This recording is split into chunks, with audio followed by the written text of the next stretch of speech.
Hey, my name is Richard Shell. I'm a professor at the Wharton School of Business at the University of Pennsylvania.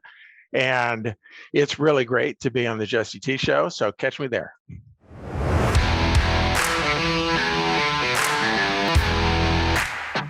Richard Shell, welcome to the Jesse T Show, brother. Thanks, Jesse. Really delighted to be here with you. I know I'm excited to have this conversation. It reminded me I was driving with my kids, and we were having like our intro call and all the things that you have experienced in your life and the different things that you've had to work through and overcome to be able to kind of get to where you're at were very interesting to me.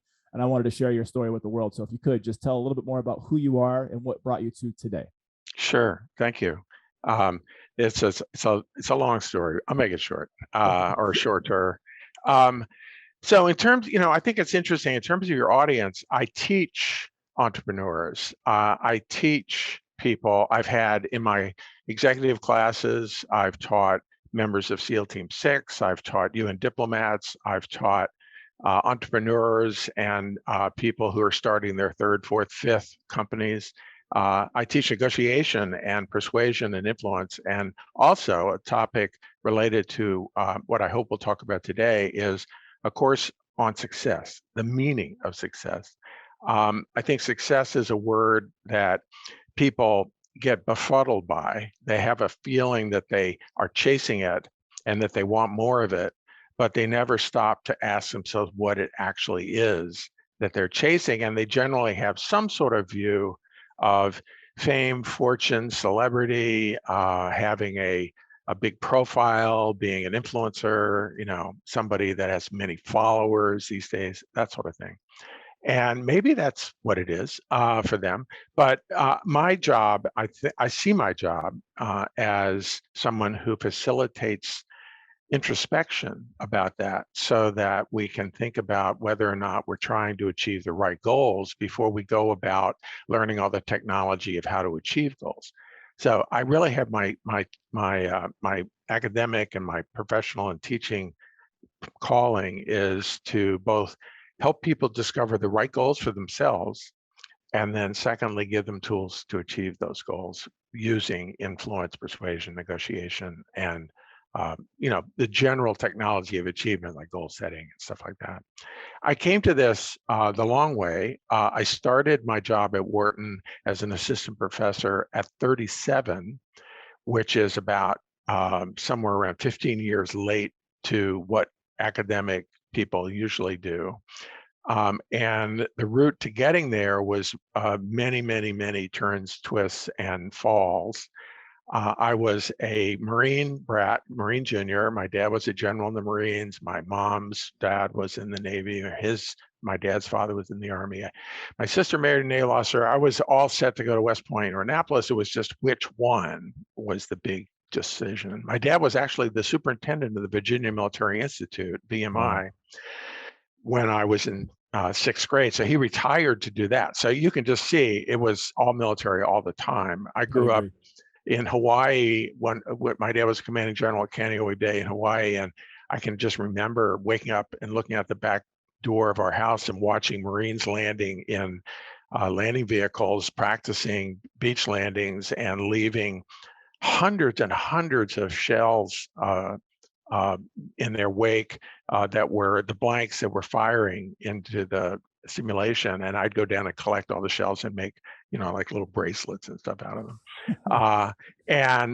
So that was my starter kit. But then I managed to negotiate my way into a Navy scholarship. Instead of going to Annapolis, I got a scholarship full ride at any university that had an ROTC program. So that was my first sort of step on my own. And then, but once I got to where I was going in college, which happened to be Princeton University, I was captain of the drill squad, throwing my rifle around. And then the Vietnam War escalated. I'm, in my 70s, and that was my generation's challenge. And for the first time in my life, as a college student, I was called to actually come to grips with what I was being asked to do, which in my generation was to go to Vietnam and kill civilians and others that I had no quarrel with. And I couldn't bring myself to do it. And so that was a really significant break in my identity, because up to that time I had just made working assumptions, unconscious assumptions, about who I was and what I was called to do and where it all fit. And then all of a sudden, with really very little time to come to the understanding of why I felt the way I did, I had to take action on a whole new set of beliefs, and to resign my Navy scholarship, and to become a war resister, and to break with my family, and then try to figure out, what was next. And I'm sure you're familiar with this problem. When you don't know what your past is anymore, it's hard to be in the present, because there's no narrative thread that leads from the past to the present that's coherent.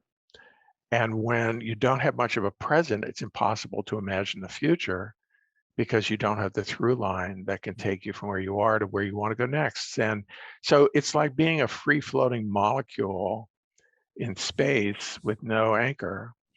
And Which can be that, scary or fun, depending on how you look at it. with drugs, it might be fun. I don't Yeah. know. But I found it scary as heck. Yeah. And so that was the situation I found myself in at the age of 22. And so for the years between 22 and 37, it was a journey, really, of reintegrating myself and finding a purpose and a sense of self. And at the end of the day, from this perspective, from the distance of where I am looking back, I've told my students this, and really, this journey was as meaningful as any part of my life will ever be, I think. And so I've drawn on it ever since, because I survived. And I think that the benefit of survival, if you're willing to face it squarely, as opposed to dodge it or duck it or try to get around it or defer it, the benefit of facing it squarely is wisdom. Oh, for sure. You learn the truth of suffering. You learn the reality of death. You learn the human condition, and the fact that you're no exception to it, and the pain of that realization. And then you, if you survive, are able to bring that back to the people who are at the cusp of that journey, or who have been deferring it, and help them navigate to more insight.